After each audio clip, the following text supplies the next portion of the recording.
Welcome to the Blue Yonder Overland podcast. I'm your main host, Jen, and I'm so excited to welcome you back to this show that is all about inspiring and empowering you to get more outdoor adventure into your life, however that looks, but especially to make overlanding more approachable. Each week, we bring you tips and tricks for vehicle-based adventuring, interviews with folks that are doing it, and just breaking down any mental barriers you may have to really embracing an adventurous life. If you have any comments or questions to follow up about this episode, feel free to send me a direct message at Blue Yonder Jen on Instagram or Threads, and we'll be posting all of the show notes and links on blueyonder-adventures.com, and there's also a contact form there if you're not on social media and want to send a comment that way. Hi, everyone. Welcome back to Blue Yonder Podcast. This is actually our 20th episode, so I'm feeling a little bit reflective and celebratory that we've reached what I consider kind of a milestone, getting 20 episodes out into the wild. Today, I'm going to be a little bit reflective and actually explain why I've called this the Blue Yonder Overland Podcast, which is a story I haven't shared here on the pod. And that is also going to tie in with reflections on adventures I've been having lately, creative and adventurous inspiration for the week. But it does touch a little bit on a journey that involves grief. So it does get a little heavy with some questions and things that I've been pondering. So I'm going to round out the show today by ending on a happy note and discussing some of our favorite camping corridors to explore for overlanding and dispersed camping in the U.S. And then, since I've reached 20 episodes, it's also got me thinking about how I want to structure the podcast going forward. And I've decided I am going to take a summer break. So we're going to essentially wrap up what I will call season 1 in just a couple of weeks. We'll wrap that up by the end of June. So I got a couple topics left that I really want to be sure to cover, including how to bring pets along camping or overlanding. And we are also gearing up to go to the Overland Expo Pacific Northwest down in Oregon at the end of the month. So that'll be just kind of a perfect way to tie out this whole first season of the podcast and then take a little summer break and come back refreshed to you later on in the summer or early fall. So for today, I wanted to start with where I'm finding creative and adventurous inspiration lately, which is oftentimes out in nature itself. And for me this week, it was a hike Monday morning out in the Olympic National Forest. It's one of the closest hikes I can reach from Kingston. And it's nice because there's a variety of length options. You can kind of go as far as you want and then turn around depending on what you want to see. The other major factor, though, that got me to choose this hike this week was that it's right along a riverbed and it stays nice and cool and shaded. So it was perfect. In the last week, we've been having a little bit of a heat wave here, which it will be laughable to some of you because it's only in the high 70s Fahrenheit, but that's about 14 degrees warmer than it normally is in early June. And so everyone's a little bit apprehensive, I think, for what the rest of the summer is going to hold. We're not getting as much rain as normal, which makes everyone a little bit worried about wildfire season, which usually brings bad smoke. It seems like every year now, later on August, but a little concerned for what that might look like. And then, of course, everyone is also trying to install movable, portable, or window AC units because AC units are not standard here in the Pacific Northwest because you usually don't need them until maybe a couple weeks in July or August. There's really only a month where you really need them. So it's thrown everyone for a loop, and it definitely left me seeking a cooler hike. So I was very excited to revisit this riverbed hike to Tunnel Creek. And I hiked about 6 miles just to the point where there's a log bridge that leads you over the river and then starts switchbacking up to a lake and an overlook at Mount Constance, which we've camped at before, backpacking. But I decided I didn't need that much of a workout today as it's still early in the season. So I turned around once I started hitting those switchbacks and decided that around 6 miles was plenty of adventure for a Monday morning. But what I really also loved about it is I was the only one on the trail. I was the only one at the trailhead. The trail was just beautifully silent while still being full of so much noise from nature, whether it was birds, rustling of the wind in the trees, the beautiful babbling mountain stream, which the trail got pretty close to at several different points. You could actually kind of dip your feet in or stop and splash some water on your face on the way back when I got hot, which I did. And it left me a lot of time for reflection. And of course, that's one of my favorite things about being out in nature generally, camping, hiking, anything, is just getting the space and the time and just that sense of nature being bigger than me and any questions or problems that I might be facing, and it just being so peaceful and such a comforting place to sort of wrestle with and ponder the bigger questions in life. And it got me thinking about the very first time I hiked this trail, which was back in the summer of 2021. And I had chosen a trail closer to home that Sunday. I like to get out and hike most Sundays and would just kind of choose a random trail and start checking them off the list. And this one was close enough because I was expecting a friend to arrive and stay with me for a week or two as he moved to the Pacific Northwest and was going to be looking for a place to settle more permanently, but actually working out near Port Angeles. And this friend, for anyone who may be familiar, was Chris Petrick. I've known him since, well, I guess, middle school, because we started in band together, him playing trombone, me on flute. And then as we got into high school, we're both in marching band and jazz band. And for anyone who has done those activities in high school, especially with marching and jazz band, you get to travel to competitions. The jazz band is a smaller group, so you get pretty close-knit. And even after high school, Chris stayed one of those people who I could always just pick up wherever I left off. And he also wasn't afraid to have deeper conversations about really hard questions in life, questions about faith, questions about identity and purpose, and why are we here and what are we doing, trying to make sense of our day-to-day lives and trying to make sense of how we should prioritize our time and energy and what would be worth spending it on, as well as he was very creative. And so whether it was music or writing, blogging, he even had a podcast way before everybody else did. So it's kind of ironic now. I think he would be chuckling at me having my own podcast now, but I think he'd also be one of my biggest encouragers. And just, I was reflecting as I hiked just about how he lived his life, because it is now past tense. Chris unfortunately passed away in November of 2023, far too young. And unexpectedly, although he had been dealing with some health issues that summer that had even hospitalized him with what seemed like stroke symptoms. And they hadn't quite got to the bottom of all that. But it was unexpected when it came, and just always tough to see people wrestle with someone taken far too young. And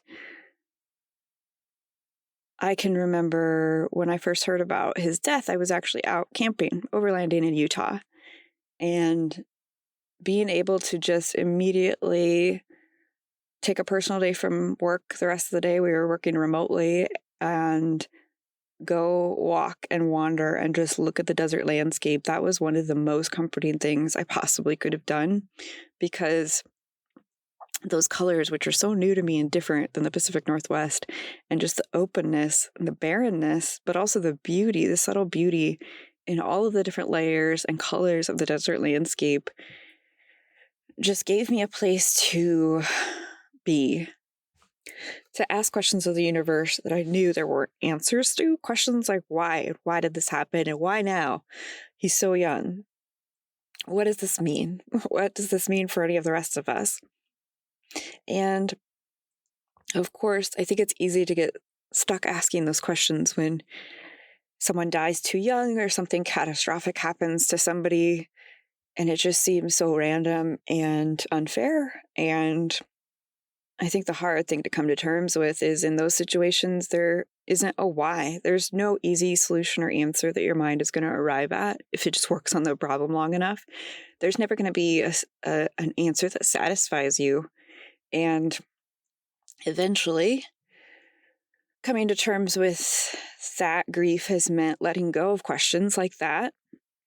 And I was really encouraged to find on this hike Monday, as I thought about Chris, and I thought about how he lived his life, the things he prioritized, I found myself asking more helpful questions, at least helpful for me at this point.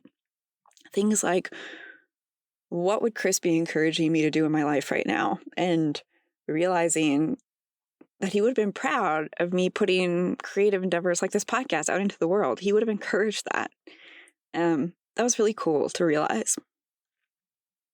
And thinking about how much he loved music and writing and words, and he was also a good critic. He often would review movies and things on his blog or podcast, and realizing for the first time how difficult that must have been for him to get beyond his own inner critic and sense of taste and to produce things and put them out in the world throughout his creative process, throughout his life, whether it was open mic night and playing songs, or putting out songs he produced online, or the podcast, or his blog, or sermons that he gave when he was part of ministry at a church near Des Moines, or student ministry in college.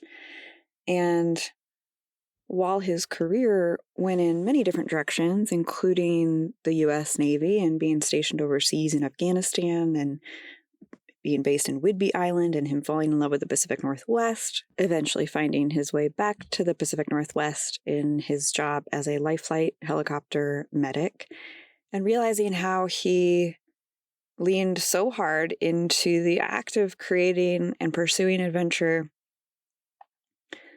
because it was worth the journey. And that resonates so strongly with my own ethos and what I hope to convey with the podcast, of how important it is that we try, that we try to undertake adventurous journeys, whatever that looks like in our own lives. And so that also then led me to realize that I haven't really unpacked why I named it Blue Yonder on the podcast. So the inspiration behind the name Blue Yonder comes from a couple different sources. One, the idea of the color blue, which, in addition to being my favorite color, has this almost spiritual mysticism attached to it in my mind. And the best way to describe it is from a writer, Rebecca Solnit, who I believe I first came across some of these quotes on a blog written by Maria Popova. She has a weekly newsletter that I subscribe to. But Rebecca wrote a book called A Field Guide to Getting Lost, and talks about essentially what being lost can teach us about ourselves, about each other, and sort of wrestling with these bigger questions in life and sort of why that's worth it. But she spends a little bit of time talking about how the color blue is related to this quest. And I thought I might read just the section that Maria highlights on her blog, which gets to the point of this whole idea, where she says, where Rebecca Solnit writes, "The world is blue at its edges and in its depths. This blue is the light that got lost. Light at the blue end of the spectrum does not travel the whole distance from the sun to us. It disperses among the molecules of the air. It scatters in water. Water is colorless. Shallow water appears to be the color of whatever lies underneath it, but deep water is full of the scattered light. The purer the water, the deeper the blue. The sky is blue for the same reason, but the blue at the horizon, the blue of land that seems to be dissolving into the sky, is a dreamier, deeper, melancholy blue. The blue at the farthest reaches of the places where you see for miles, the blue of distance. This light that does not touch us, does not travel the whole distance, the light that gets lost, gives us the beauty of the world, so much of which is in the color blue.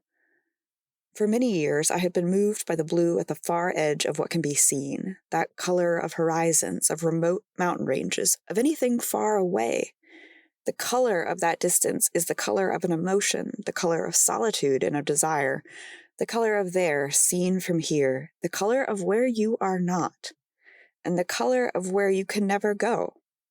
For the blue is not in the place those miles away at the horizon, but in the atmospheric distance between you and the mountains.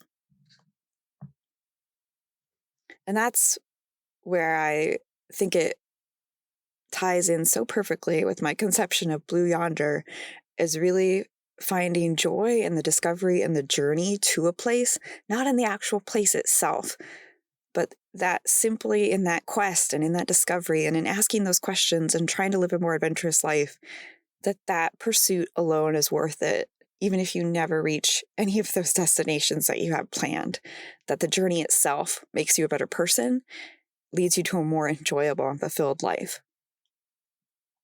And then the second piece of Blue Yonder, comes from a reference to the Army Air Corps song, which was one of my grandpa's favorite songs.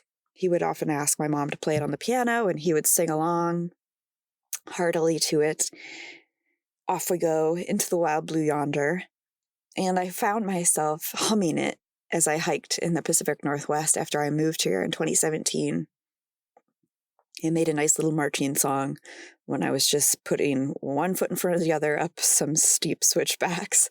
And I found myself thinking about that song and my grandpa and my grandma as I hiked these trails, which often brought me into sight of Mount Rainier, and realizing that I had a family history here, even though you might not think that on the face of it. My mom's family is from South Dakota. They have a ranch in the Black Hills. It's where my mom grew up. It's where my grandpa grew up. It's where my grandpa and grandma met at a college in Spearfish, South Dakota.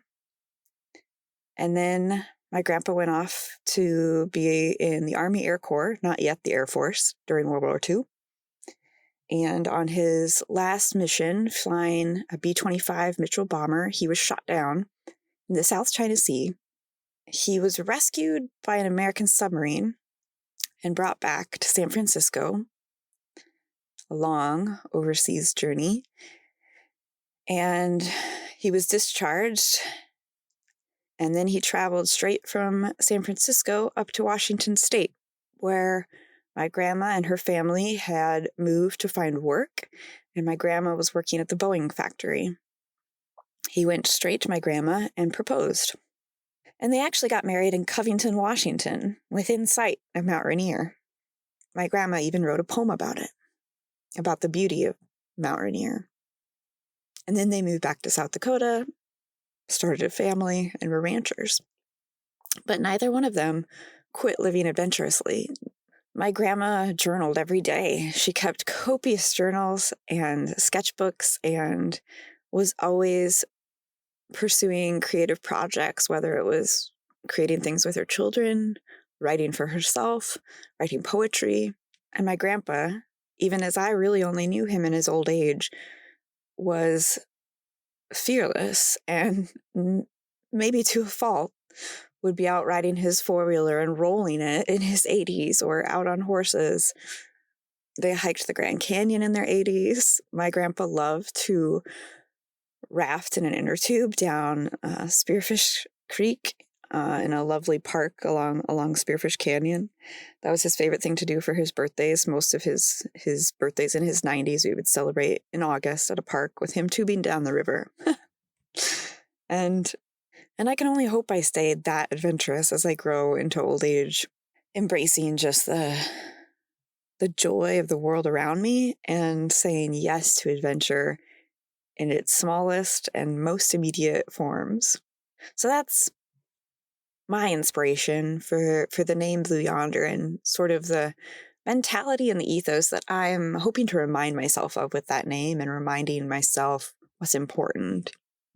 Okay, so now that I've given you the full background on the Blue Yonder name and sort of the ethos behind this adventurous podcast, I thought I'd also share with you some very practical guidance on where to find awesome campsites. We're going to start with Washington because that's what we are the most familiar with. And I think a lot of folks come here to visit one of the national parks and might be looking for some guidance on where is the best places to go.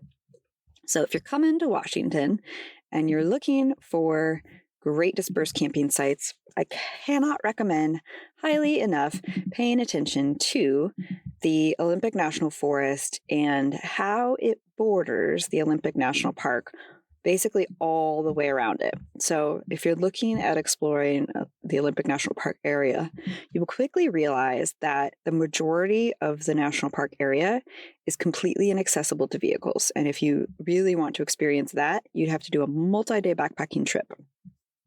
But if you want to get a sense of some of those similar landscapes and you want to be able to do it with your vehicle, then you can kind of do an entire loop around it. That's probably the best way to be able to experience all the different landscapes that you can in Olympic National Park, which is incredibly diverse, ranging from the whole rainforest area up to the hot springs and Lake Crescent area, to Hurricane Ridge area and all the mountain peaks, especially down the eastern side of the park.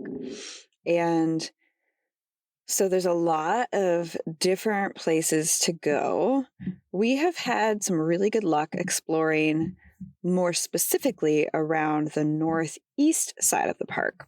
And if you're going west on Highway 101 towards some of the main entrances to the park around Port Angeles area, one of the times that we found some great campsites was simply because we got stuck in traffic on 101 as we came around near the town of Blinn. There was a real backup on the road, and we got annoyed and decided to just turn off early and go explore some of the national forest land that we had basically no familiarity with.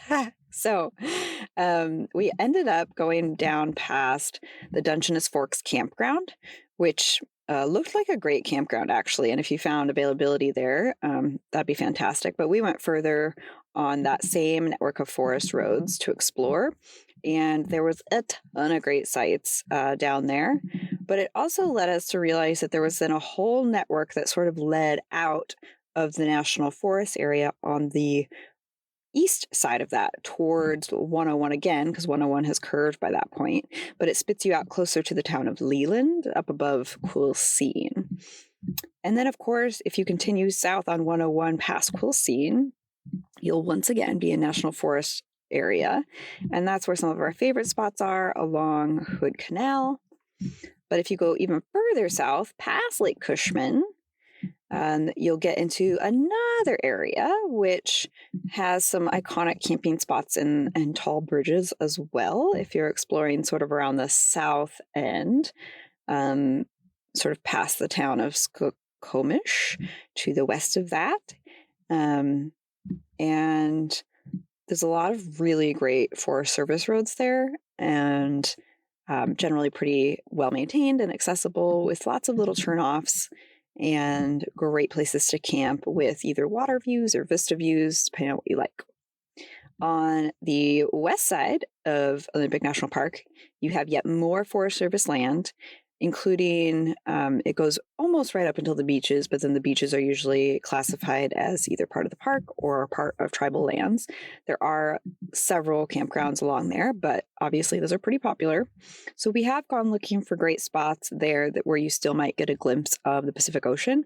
However, what I will say on those is there's a lot more gates that tend to be down in the summer on some of those forest lands.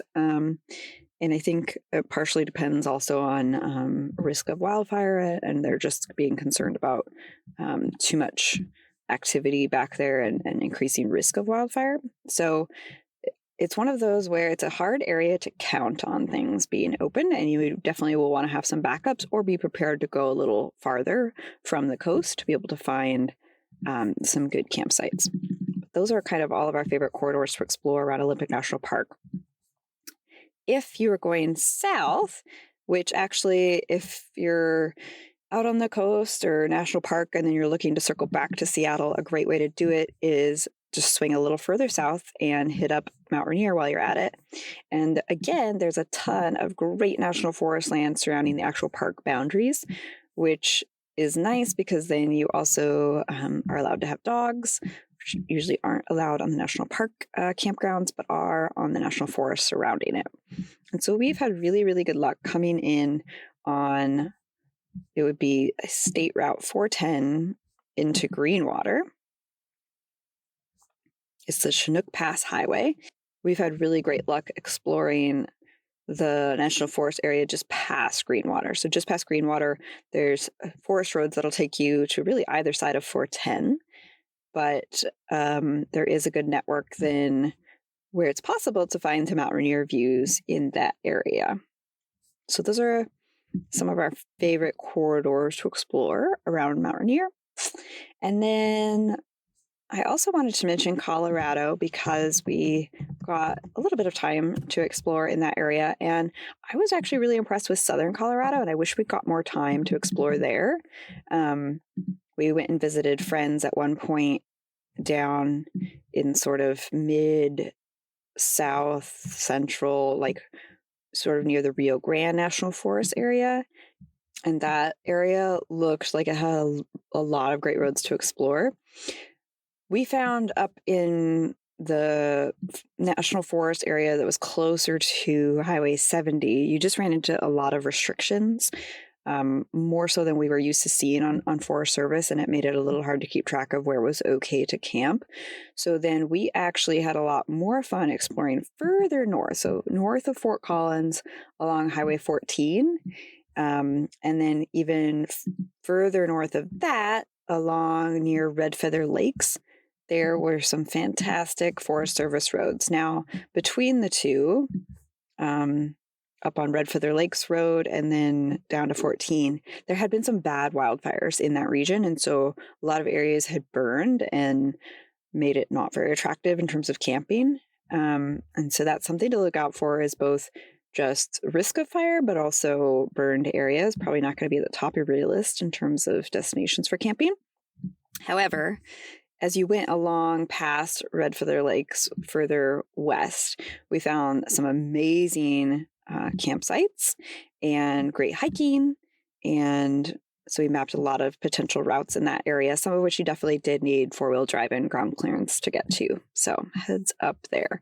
But then we also found a whole other corridor of sites going south of Highway 14 into the Arapahoe and Roosevelt National Forest area. Some of that was burned area, but there was also a plethora of great sites, including some along rivers that were really nice to escape the heat in Denver that last summer. So those are a few of our favorite corridors in Colorado as well.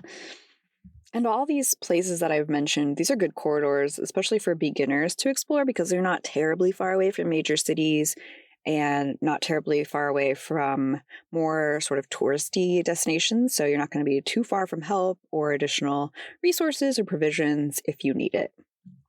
I'll post photos from some of those scouting adventures and links to the appropriate Forest Service areas over on our website, blueyonder-adventures.com. And if you've got more specific questions about any of these routes that I just mentioned and areas, feel free to send me a direct message. I'd be happy to get you some more information. Like I mentioned, I am winding down this season of the podcast as we look towards the end of June.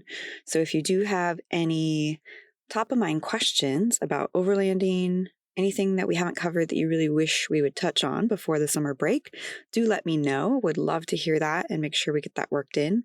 I'm imagining our last episode is just going to be hitting on either some updates to things that we covered, as well as sort of quick questions or common questions that we hear about from friends or family that are getting into overlanding, as well as any sort of latest gear or things that we're excited to check out at the Overland Expo Pacific Northwest, which we are headed to at the end of the month. So if you've got things you'd like for us to comment on, check out, or just debate, let us know. We'll see what I can rope Matt into doing for our last episode.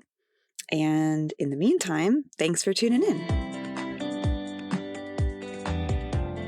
If you made it all the way to the end of this episode, thanks so much for your time today. I'd love it if you could hit like, subscribe, whatever the appropriate interaction is on the platform that you're listening. And do let me know if you've got any comments or questions at BlueYonderGen on Instagram or Threads.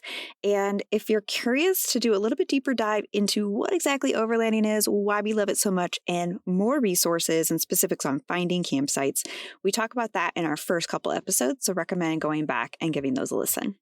I'll be back next week with more, but in the meantime, hope to see you out in the wild blue yonder.